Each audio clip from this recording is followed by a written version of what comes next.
Drawing from big screen and comic book source material, CBS's small screen version of the acclaimed Anton Fuqua-directed 2001 film Training Day and NBC's Vanessa Hudgens-led Batman side story of sorts Powerless are two very different choices from Warner Bros. TV for your primetime viewing pleasure on February 2nd.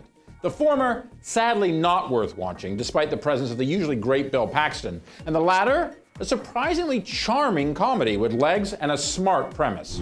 We hunt the city's most dangerous game. They're heavily armed and they will kill you. This isn't a training day. It's a trial by fire. I'll take my chances. If you're a fan of the Spare No Prisoners and searing David Ayer's penned Training Day movie that rightly earned Denzel Washington an Oscar and Ethan Hawke an Oscar nomination, then avoid this moody, co-created Jerry Bruckheimer-developed, mean-spirited piece pulled right out of the 1990s work that will fill the 10 p.m. slot on the House of Moonves on Thursday nights. You said we're doing this by the book. Book of Frank.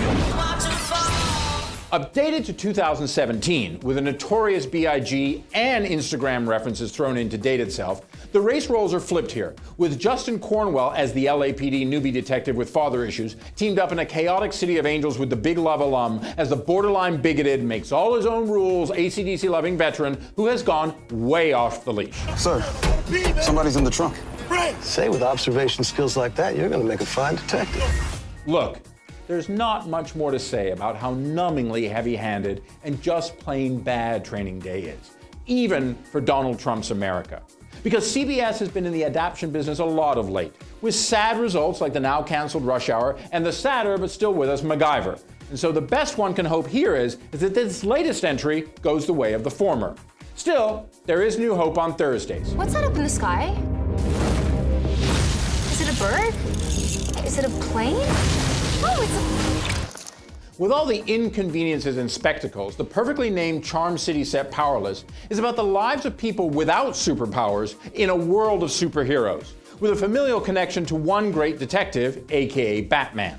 Yep, while the Dark Knight's parents were murdered, as every Bat fan knows, turns out Bruce Wayne has more family, including an idiot cousin played with goofy rich kid guy glee by dodgeball vet Alan Tudyk, who he has parked in the seemingly dead-end gig of running or not Wayne Security, whose mandate is to come up with products like Joker Venom Antidote to help the regular Joe and Josie make it through the day, even if it does involve ripping off LexCorp inventions. I just wanted to thank you again for this opportunity, Mr. Wayne. Please, call me Van.